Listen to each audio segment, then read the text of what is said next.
Bonjour à tous, passionnés d'histoire. Vous êtes-vous déjà demandé comment les villes marocaines étaient gérées et gouvernées loin de l'autorité des sultans? Aujourd'hui, je vais vous révéler un secret historique mystérieux, lié à une catégorie étrange et surprenante qui contrôlait le destin des villes, connue sous le nom de Al-Roumat. Lorsque nous pensons à l'histoire sociale des anciennes villes arabes, les marchands, les érudits et les artisans nous viennent à l'esprit. Mais au Maroc, il existait une autre catégorie, moins connue, mais qui était la plus influente en temps de crise.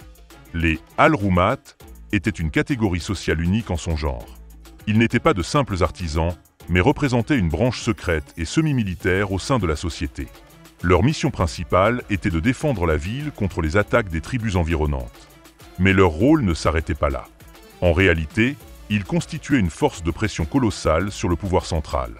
S'ils sentaient que les intérêts de leur ville étaient menacés, ils se transformaient en une force armée semi-secrète qui s'opposait au sultan lui-même.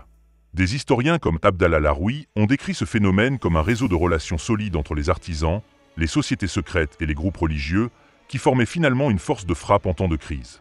Prenons un exemple concret, la ville de Fès. Les sultans pensaient que l'influence et le pouvoir à Fès étaient concentrés entre les mains des marchands et des riches. Mais ils ont vite découvert que ce n'était qu'une illusion. Le véritable pouvoir était entre les mains des Al-Roumat.